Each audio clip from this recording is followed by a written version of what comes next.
एक भी उद्योग नहीं होने के कारण सर हमारे जो मजदूर हैं कहीं ना कहीं यहाँ से पलायन कर रहे हैं। इस पे आप लोग क्या सोच रहे हैं? क्योंकि देखा जाता है दिल्ली में जाते हैं, इधर उधर अपना जीवन यापन कर रहे हैं, बहुत सारी कठिनाइयों का सामना करना पड़ता है उनको। जी देखिए, बिल्कुल यहाँ पे जो स्थिति है, खास करके मैं अगर तरारी की बात करूँ तो ये पहले से ही 40 साल से रिजर्व सीट रही है और जिसका फायदा हमें ऐसा मिला है।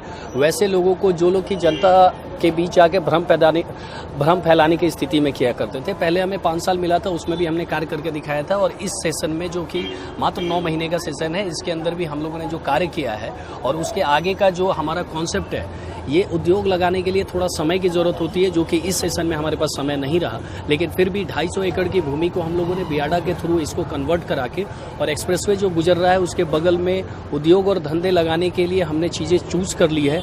हमारे पास बहुत सारे फॉरेन इन्वेस्टर भी हैं, जो इंडिया के भी कुछ इन्वेस्टर्स हैं। सर, जो आपने वादा किया था चुनाव से पूर्व में कि 9 साल बनाम 9 महीना, तरारी में सर कितना रंग ला रही है?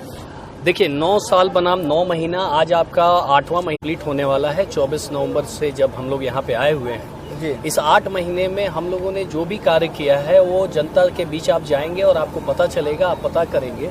साथ ही जितना भी हम लोगों ने, जिनके पास भी ज़मीनें नहीं थी, जो भी हमारे निर्धन थे, जिनके पास ज़मीनें नहीं थे, उनको रहने के लिए हम लोग सैकड़ों से ऊपर काफी लोगों को हमने जमीन दिलवा दी। नमस्कार, आप देख रहे हैं हमारा बिहार न्यूज चैनल में। तो इस वक्त मौजूद है भोजपुर जिले के तरारी प्रखंड में। आपको बता दें कि जो बिहार के विकास पुरुष कहे जाते हैं मुख्यमंत्री नीतीश कुमार ने कहीं ना कहीं जो गरीबों को एक आश्वासन दिया था, कहीं ना कहीं वो सपना अब साकार होते दिख रहा है। देखिए, हमारे साथ मौजूद है तरारी के विकास पुरुष भी कहे जाते हैं विशाल प्रशांत, जो कि तरारी के वर्तमान विधायक है। सर, जिस तरह से मुख्यमंत्री जी ने कई सारे वादे किए थे, कहीं ना कहीं वो जो सपना था वो साकार होते हुए नजर आता है। जो गरीब गुरबा लोगों के बीच में 125 यूनिट जो बिजली देने का वादा किया है, अब साकार होते नजर आ रहा है।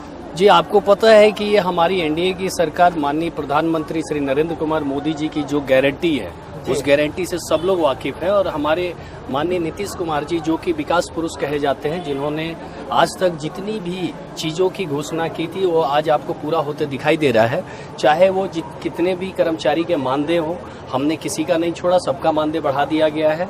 बिजली की समस्याओं में जो सुधार की ज़रूरत थी, कि जो जनता हमारी अगर अनाज के पैसे नहीं दे सकती थी, सरकार को अच्छी तरह से पता है कि उनको बिजली मुफ्त में देनी है। इसलिए हम लोगों ने 125 यूनिट बिजली सिर्फ मुफ्त ही नहीं किया है, वो ऐसा भी किया है कि उसके आगे की अगर यूनिट कोई जलाते हैं तो हमारा दिल्ली मॉडल नहीं, ये बिहार मॉडल है कि उसके बाद 125 काटने के बाद 1 यूनिट के हिसाब से पैसे लगेंगे। मतलब हमने गरीबों के हिसाब से इस बजट को बनाया है, ये जो बिजली की चीज़ें को बनाया है। सर, जो आपने वादा किया था चुनाव से पूर्व में कि 9 साल बनाम 9 महीना, तरारी में सर कितना रंग ला रही है?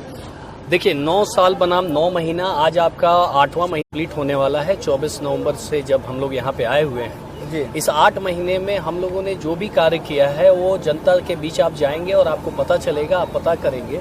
साथ ही जितना भी हम लोगों ने, जिनके पास भी ज़मीनें नहीं थी, जो भी हमारे निर्धन थे, जिनके पास ज़मीनें नहीं थे, उनको रहने के लिए हम लोग सैकड़ों से ऊपर काफ़ी लोगों को हमने ज़मीन दिलवा दिया है। और ये संख्या जल्द ही हज़ारों में पहुंचेगी कि जो लोग भी ज़मीन, सबसे पहले तो किसी को मकान बनाने के लिए और रहने के लिए ज़मीन की आवश्यकता होती है, उस पर हमारा मेन फोकस है। जो आज के कार्यक्रम में भी आपने देखा कि राशन कार्ड और ज़मीन का वितरण यहाँ भी किया गया है, पीरों में भी किया गया है, और हर जगह मुख्यमंत्री खुद ही वीडियो कॉन्फ्रेंसिंग से जुड़ के लोगों को लाभान्वित भी किया है। एक भी उद्योग नहीं होने के कारण सर हमारे जो मजदूर हैं कहीं ना कहीं यहाँ से पलायन कर रहे हैं। इस पे आप लोग क्या सोच रहे हैं? क्योंकि देखा जाता है दिल्ली में जाते हैं, इधर उधर अपना जीवन यापन कर रहे हैं, बहुत सारी कठिनाइयों का सामना करना पड़ता है उनको। जी देखिए, बिल्कुल यहाँ पे जो स्थिति है, खास करके मैं अगर तरारी की बात करूँ तो ये पहले से ही 40 साल से रिजर्व सीट रही है और जिसका फायदा हमें ऐसा मिला है।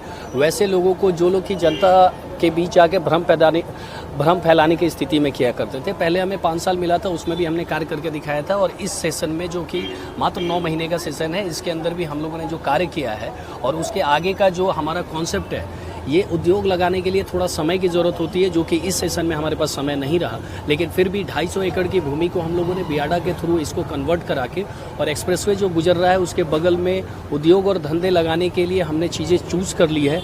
हमारे पास बहुत सारे फॉरेन इन्वेस्टर भी हैं, जो इंडिया के भी कुछ इन्वेस्टर्स हैं, जो यहाँ पे इन्वेस्ट करना चाहते हैं। क्योंकि बिहार रॉ है, हर जगह सुविधाएं हैं, लेकिन बिहार में हम हर तरह की, हमारी सरकार इतनी अच्छे तरीके से किसी भी इन्वेस्टर को लाने के लिए उन्होंने क्लियर किया है कि अगर आप किसी भी 1000 युवाओं को रोजगार देते हैं तो सरकार आपके साथ टेबल टॉक करने के लिए तैयार है। इसका मतलब ये होता है कि आप जैसे कहेंगे, टैक्सेशन में, ज़मीन में, बिजली में, हर चीज़ों में हम लोग आपको रिपोर्ट देने जा रहे हैं। या फिर आप 100 करोड़ से ऊपर का कोई भी इन्वेस्टमेंट बिहार के किसी भी ज़िले में करते हैं तो बिहार के जो भी हमारे उद्योग मंत्री हैं नीतीश मिश्रा जी, उनसे आप डायरेक्ट बातचीत करके, और चीज़ों को इतना ओपन किया गया है कि जो गुजरात और बाकी वेस्ट बंगाल में जितनी भी इंडस्ट्रीज़ है, जितना उनको सुविधाएं मिल रही है उससे भी ज़्यादा सुविधा देने का इस बार का हमारा जो 2025 में विधानसभा में जो पारित हुआ है उसको आप देखेंगे तो आपको पता चल जाएगा। इन्वेस्टर्स को हम लोग खींचने के लिए काफ़ी प्रयास कर रहे हैं और जल्द ही ये चीज़ें रंग लाएंगी। बिहार विधानसभा चुनाव में सर 125 यूनिट बिजली और साथ ही साथ 400 से जो पेंशन था 1100 रुपये, कितना रंग लाएगी सर बिहार?